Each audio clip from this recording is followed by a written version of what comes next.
नमस्कार। सरस्वती सागा में आपका स्वागत है। हाल ही में आपने एक समाचार पढ़ा होगा कि बिल गेट्स भारत आए हुए हैं और महाराष्ट्र में वो कुछ आर्टिफिशियल इंसेमिनेशंस, गायों का कृत्रिम गर्भाधान के सेंटर्स का उद्घाटन करेंगे। उनका bill and Melinda Gates foundation इनका फंडिंग करता है और कई अंतर्राष्ट्रीय संस्थाएं ऐसे सेंटर्स को फंडिंग करती हैं। कहा जाता है कि इससे पशुधन में सुधार होगा, दूध की आय बढ़ेगी, किसान की आवक बढ़ेगी और भारत का जो डेयरी सेक्टर है वो मजबूत होगा। लेकिन एक प्रश्न भी है। गाय, धेनु भारतीय संस्कृति का एक अभिन्न अंग, माता कह के पुकारते हैं, हम पूजा करते हैं।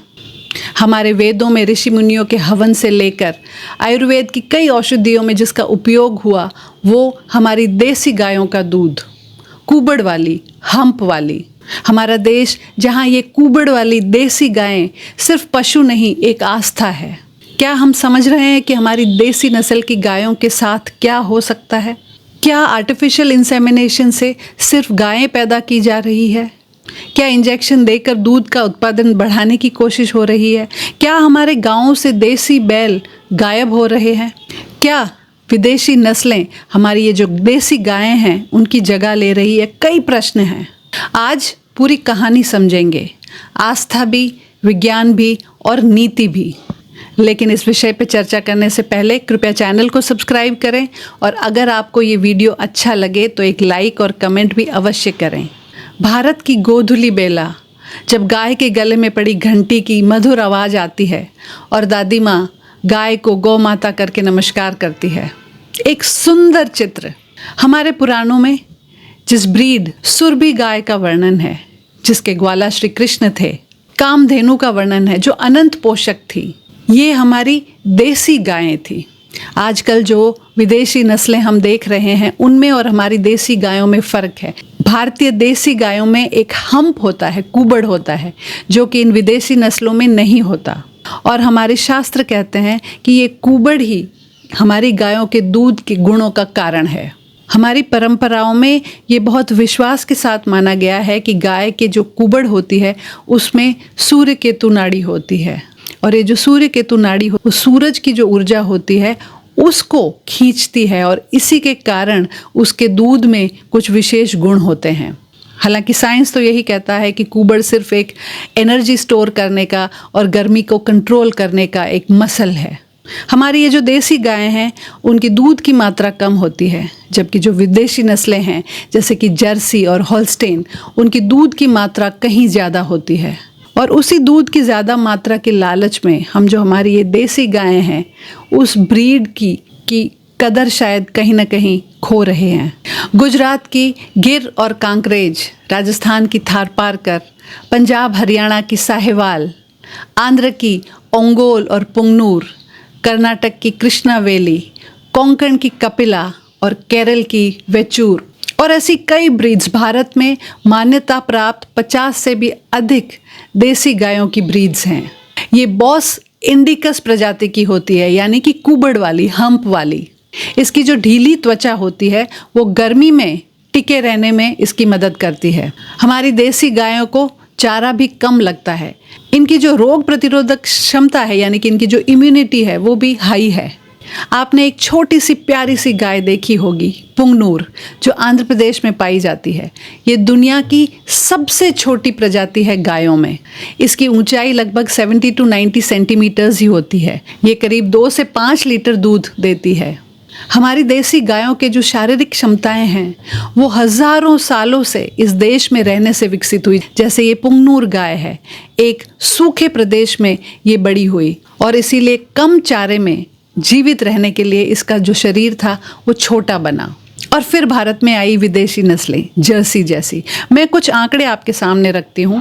2003 में भारत में लगभग 161 मिलियन देसी गायें थी और 25 मिलियन जैसी ये क्रॉस ब्रीड की हुई विदेशी नस्लें। 2019 आते आते ये जो क्रॉस ब्रीड वाली विदेशी नस्लें थी वो करीब 50 मिलियन हो गई और देसी गायें घटकर 141 मिलियन रह गई।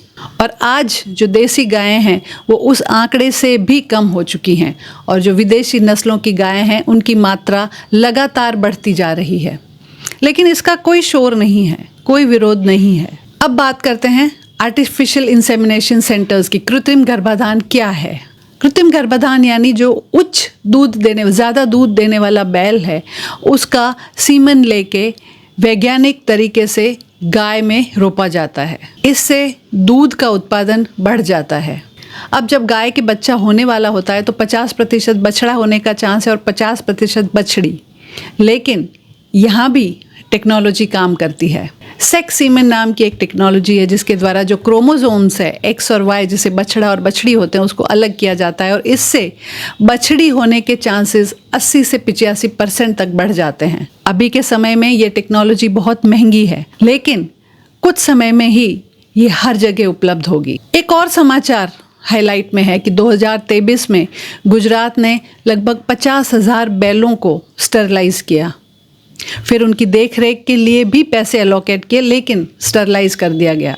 बैलों को स्टरलाइज करने का जो कारण बताया गया वो ये था कि स्ट्रे कैटल, जो रोड पे घूमती हुई कैटल हैं, जिसकी वजह से बहुत से एक्सीडेंट्स भी होते हैं, उनको कम करने के लिए किया गया। लेकिन अगर बैलों को इस तरह स्टरलाइज किया जाएगा तो हमारी जो देसी गायों की ब्रीड है वो घटती चली जाएगी। ये जो गायों में कृत्रिम गर्भाधान किया जाता है उसमें ज़्यादातर जो विदेशी नस्लें हैं उनका ही सीमन इस्तेमाल होता है, क्योंकि वो दूध ज़्यादा देती हैं। जैसे जो आने वाली गाय की नस्ल होती है वो देसी नहीं रहती। देसी गाय के दूध में फैट का परसेंटेज कम होता है, करीब 4% जैसा फैट होता है, और A2 प्रोटीन पाया जाता है देसी गाय के दूध में। ये डाइजेशन के लिए यानी पाचन के लिए बहुत सरल होता है और इम्यूनिटी बढ़ाता है। जो विदेशी ब्रीड्स हैं उनमें फ़ैट का परसेंटेज ज़्यादा होता है और A1 नाम का प्रोटीन इस दूध में पाया जाता है, जो कभी कभी इन्फ्लेमेशन यानी सूजन को बढ़ावा देता है। लेकिन एक बात तय है, रिसर्च चलती रहेगी, लेकिन हमारे वेदों में जिसका महात्म्य है वो देसी गाय के घी का या देसी गाय के दूध का ही है। संतों की परंपराओं में, पंचगव्य हवनों में और धार्मिक अनुष्ठानों में भी देसी गाय का घी ही उपयोग में लिया जाता है। गाय के गोबर की भी हमारी संस्कृति में बहुत महिमा है, लेकिन ये भी जो देसी गाय का गोबर है उसी की बात हो रही है। हम कई बार बात करते हैं कि गायों का दूध का उत्पादन बढ़ाने के लिए इंजेक्शन दिए जाते हैं। इस इंजेक्शन का नाम है ऑक्सीटोसिन। ये वैसे एक प्राकृतिक नेचुरल हार्मोन है, लेकिन इसका मिसयूज़ हो रहा है।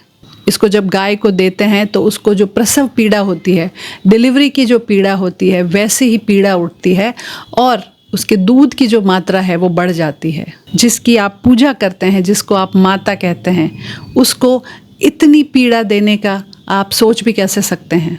और आश्चर्य की बात यह है कि हम जब वार त्यौहार आते हैं तो गाय को रोटी खिलाने जाते हैं, गाय को चारा खिलाने जाते हैं, वो इन सब बातों पे ध्यान भी नहीं देते। अगर हमने आज ध्यान नहीं दिया तो आज से 200 साल बाद शायद हमारी ये जो देसी गायें हैं वो लुप्त हो जाएं। इंडिया डेयरी सेक्टर में दुनिया में सबसे आगे वाले देशों में से एक है और उसका डेयरी सेक्टर कैप्चर करना ये कई देशों की नीतियों में है। और हमने खान पान की कई चीज़ों में देखा है कि ये जो विदेशी टेक्नोलॉजी खान पान में आती है हमारे देश में, वो कई बार हेल्थ हज़ार्ड्स बन जाती है। बिल गेट्स जैसे लोगों को लगता है कि वो मानव की सेवा कर रहा है। बिल गेट्स जैसे बिजनेसमैन शायद भावनाओं को, आस्थाओं को ना समझ पाएं, लेकिन हम तो समझ रहे हैं। तो हमें ये ध्यान रखना होगा कि हमारी ये जो देसी गायें हैं वो लुप्त ना हो जाए। नमस्कार, जय हिंद।